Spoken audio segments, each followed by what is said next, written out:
निरंजन पुणे का रहने वाला है और एक आईटी कंपनी में काम करता है। लगातार छुट्टियां पड़ी थी तो वो उन्हें एंजॉय करने के लिए और घूमने के लिए जयपुर आया हुआ था। उसका बहुत पहले से मन था कि वो जयपुर घूमने के लिए आए और वहां की खूबसूरती देखे, तो जैसे उसे मौका मिला वो निकल पड़ा। उसे जयपुर आए अभी बस एक ही दिन हुआ था। यहीं शाम के 4 बज रहे थे और वो ऑटो रिक्शा में जल महल देखने के लिए जा रहा था। रिक्शा से उतरते ही वो उस खूबसूरत जल महल को देखने लगा। वहीं पास में कुछ ऊंट खड़े थे। उनके साथ तस्वीरें ले वो यहाँ वहां घूमने लगा। पानी में डूबा एक खूबसूरत महल, जिसके पीछे छोटे छोटे पहाड़ जो कि इस दृश्य को और सुंदर बना रहे थे। जल महल जो है वो और उस जल महल की कहानी वहां खड़े गाइड बता रहे थे। भ्रामक चीजें भी लोगों में कि खैर यहाँ वहां घूमते हुए उसे 6 बज गए। वहीं पास में एक शख्स भुट्टा बेच रहा था, तो निरंजन ने उससे एक भुट्टा लिया और आराम से चलते चलते भुट्टा खाते हुए जयपुर की गलियों को पैदल ही नापने लगा। वहां की खूबसूरती देखने लगा और वो वजह कि क्यों जयपुर को पिंक सिटी कहा जाता है। यहीं घूमते घूमते वो थोड़ा दूर आ गया और गलियों में कुछ यूं गुम गया कि उसे बाहर जाने का रास्ता नहीं मिल रहा था। खैर किसी तरह यहां वहां से पूछकर वो मेन रोड पर आया। अभी अंधेरा पूरे रूप से हुआ नहीं था और वो अभी और ज्यादा घूमना चाहता था, तो वो यूं ही टहलता रहा। धीरे धीरे कर सड़क से लोग और गाड़ियां कम हो गई। अब रात काफी हो चली थी। कुछ दूर यूं ही घूमने के बाद उसने वक्त देखा तो रात के 11:30 हो रहे थे और उसे पता ही नहीं चल रहा था कि वो किस जगह है। दूर दूर तक कोई दिखाई नहीं दे रहा था। अब वो अपने होटल कैसे जाए उसे समझ नहीं आ रहा था, और जयपुर उसके लिए एक अनजान शहर था। ऐसे में कुछ हो न जाए उसे इसका भी डर था। वो कुछ और कदम आगे बढ़ा तो उसे एक शख्स दिखाई दिया। राजस्थानी लिबास में सर पे पगड़ी पहने और उम्र उसकी यहीं करीबन 40 से 45 साल की थी। निरंजन उसके पास गया और बोला, भाई साहब मुझे मेरे होटल जाना है और कोई साधन नहीं मिल रहा। आप बता सकते हैं कि यहाँ रिक्शा और टैक्सी कहाँ से मिल सकता है? बीड़ी का एक कश लेके उसने धुआं ऊपर की ओर छोड़ा और बोला, हाँ मैं तुम्हारे साथ चलता हूँ, यहीं पास में तुम्हें ऑटो मिल जाएगा। निरंजन को एक बात अजीब लगी। वो शख्स उससे नजरें चुरा रहा था। इसकी वजह वो नहीं जानता था। खैर उसने ज्यादा ना सोचते हुए उन्हें धन्यवाद कहा और उनके साथ साथ जाने लगा। वो शख्स निरंजन को लेकर आगे बढ़ता जा रहा था और वो इससे ज्यादा बातें नहीं कर रहा था। वही निरंजन उससे बार बार कुछ न कुछ पूछ रहा था और उससे बात करने की कोशिश कर रहा था, पर वो शख्स बस मौन ही था। चलते चलते यूं ही कुछ वक्त गुजरा और वो मेन सड़क से दूर एक सुनसान रास्ते पर आ गए। निरंजन को डर लगने लगा और वो सोचने लगा कि कहीं ये कोई चोर डाकू तो नहीं। निरंजन अपने कदम पीछे की ओर करने लगा कि वो शख्स एकदम से बोला, डरने की जरूरत नहीं है, बस मेरे साथ साथ चलते रहो। उस शख्स ने पलटकर देखा भी नहीं था और फिर भी उसे पता चल गया कि निरंजन पीछे की ओर जा रहा है। ये बात निरंजन को भी चौंकाती है और ना चाहते हुए वो उसके पीछे पीछे जाता है। कुछ दूर जाने के बाद वो शख्स रुका। निरंजन चौकन्ना हुआ कि वो शख्स एक तालाब की ओर इशारा करते हुए बोला, तुम्हें पता है वहां क्या है? निरंजन ने उस तालाब की ओर देखा जो सड़क से लगकर बस थोड़ा दूर थी। नहीं मुझे नहीं पता, निरंजन बोला। तभी वो शख्स उस तालाब के पास गया और बोला, यहां आओ और देखो। निरंजन वहां आया और जो उसने देखा उससे उसकी आंखें फटी की फटी रह गई। उस पानी के अंदर ढेर सारे गहने और सोना पड़ा था। ये यहाँ कैसे? निरंजन हैरान होकर बोला कि तभी वो शख्स हंसते हुए कहता है, चाहिए तुम्हें?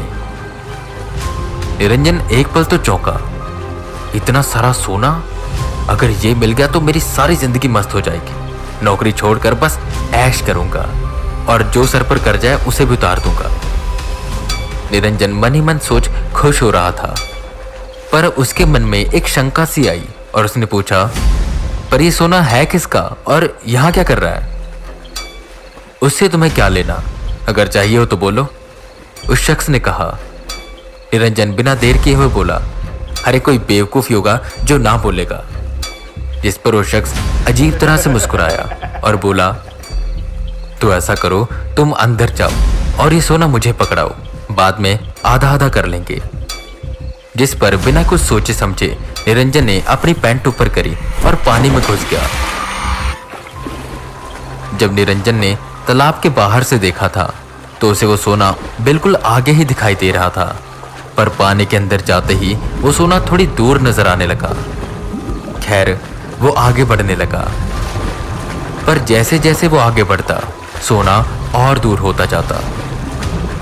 पानी अब तक उसकी छाती तक आ गया था। भाई साहब, ये सोना तो आगे जा रहा है, मुझे कुछ समझ नहीं आ रहा, मैं वापस आ रहा हूं। नहीं नहीं, आगे बढ़ते रहो, वहीं होगा, थोड़ा सा मुस्कुराते हुए उस शख्स ने कहा। निरंजन को कुछ अजीब लगा।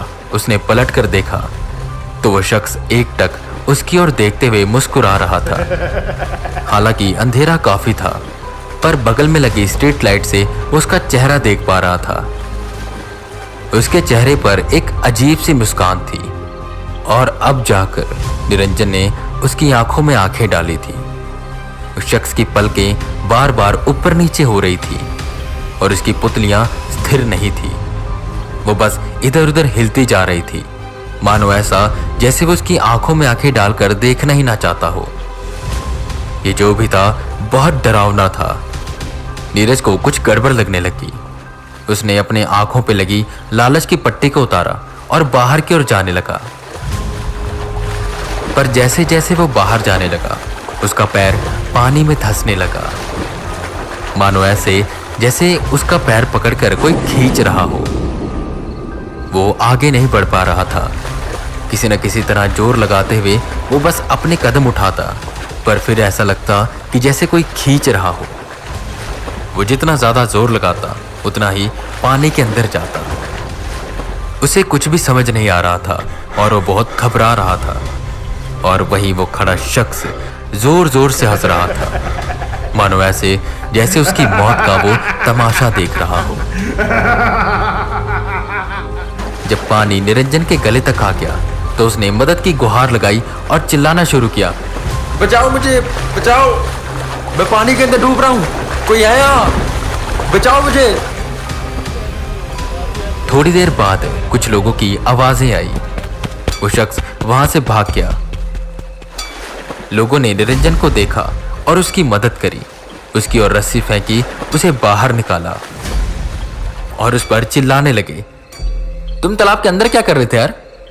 तुम्हें नहीं पता ये जमीन दलदली है? वो तो शुक्र करो हम वक्त पर आ गए, वरना अब तक तो तुम मारे जाते। निरंजन डर से इतना सहमा हुआ था कि वो कुछ बोल ही नहीं पा रहा था। उन लोगों ने उसे पानी पिलाया और उससे पूछा कि तुम कौन हो और आखिर यहां कर क्या रहे थे?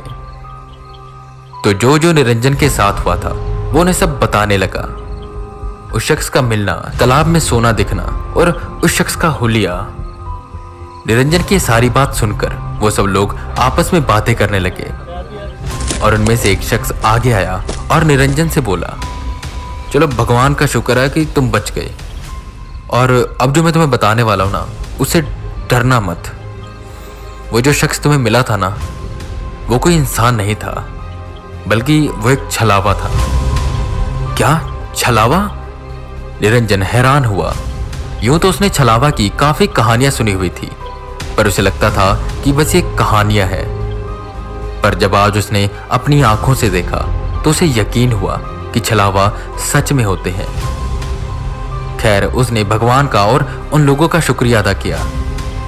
उन लोगों में से एक आदमी उसे होटल पर छोड़कर आया और इसके बाद कभी भी निरंजन अगर कहीं घूमने गया तो कभी भी यूं रात को अकेले नहीं निकला, और खासकर अनजान रास्तों पर, क्योंकि कब किसी अनजान रास्ते पर फिर कहीं उसे कोई शख्स दिखाई दे जो उसे उसके साथ चलने को कहे।